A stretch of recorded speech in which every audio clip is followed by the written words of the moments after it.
Red green online present. Shapla চত্বরের ঘটনা এই দেশবাসী কখনো ভুলেনি এবং ভুলবে না। এটাকে নিয়ে কত উপহাস করা হয়েছে। প্রধানমন্ত্রীর দায়িত্বপূর্ণ চেয়ারে বসে তিনি বলতে পেরেছেন যে সেখানে রক্ত ঝরেনি, সেখানে হেফাজতের লোকেরা রং ছিটিয়ে দিয়েছিল। ধিক্কার জানাই। আপনি মানুষ হলে এমন কথা মুখে আনতে পারতেন না। আরেকজন পুষ্যমন্ত্রী তিনি বলেছেন এই ছাত্রদের আন্দোলনের যখন ক্লাইম্যাক্সের দিকে যাচ্ছিল যে সাবধান করে দিচ্ছি, বাড়াবাড়ি করবা না, যদি বাড়াবাড়ি করো তাহলে 5 মে যেটা হয়েছিল শাপলা চত্বরে রাত 12টার পরে সবকিছু সাফ করে দেওয়া হয়েছিল। এই কথার মাধ্যমে তিনি আত্মস্বীকৃত খুনি হিসাবে তার দলকে দুনিয়ার সামনে প্রেজেন্ট করেছেন। আলটিমেটলি আমরা একটা নতুন পরিশীলিত পরিবর্তিত বাংলাদেশ চাই। সেই বাংলাদেশটা কেমন চাই? সেই বাংলাদেশটা আমাদের সন্তানেরা যে স্লোগান দিয়েছে সেই স্লোগানের বাংলাদেশ চাই। তাদের মৌলিক স্লোগান একটাই ছিল, উই ওয়ান্ট জাস্টিস।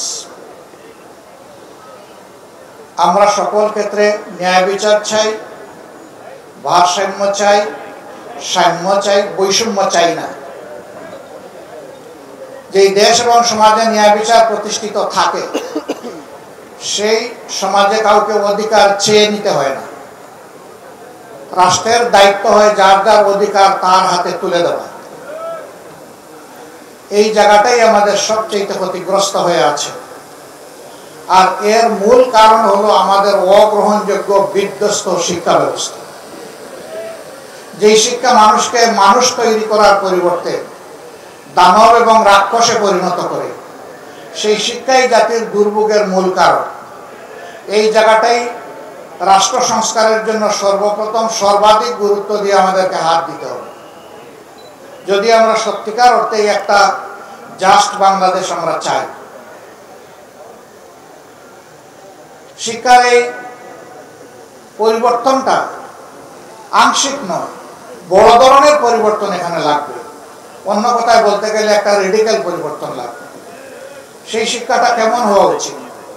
অবশ্যই সেই শিক্ষাটা নৈতিকতা সমৃদ্ধ এবং জাগতিক উৎকর্ষের চরম সীমায় পৌঁছানোর শিক্ষা আমাদের হতে হবে। আজকে নৈতিকতা না থাকার কারণে যারা সাধারণ মানুষ, যাদের অত শিক্ষা দীক্ষা নেই, যাদের সার্টিফিকেট এত লম্বা নয়, তাদের দ্বারা দেশের বড় কোনো ক্ষতি হয় না। বরঞ্চ শিক্ষার এই নিয়ামত আল্লাহ তাআলা যাদেরকে দিয়েছিলেন, আমরা দেখতে পাচ্ছি কলায় কৌশলে, আকারে ইঙ্গিতে, এদিকে ওদিকে করে তারাই জনগণের সমস্ত সম্পদ তাদের পকেটে পুরে ফেলছে। এই বিশেষ প্রতিবেদনটি যদি আপনাদের ভালো লেগে থাকে অথবা উপকৃত হন, তাহলে অবশ্যই এই চ্যানেলটি সাবস্ক্রাইব করুন এবং লাইক, কমেন্ট ও শেয়ার করে রেড গ্রিন অনলাইনের সাথেই থাকুন। Thanks to everyone. Red green online.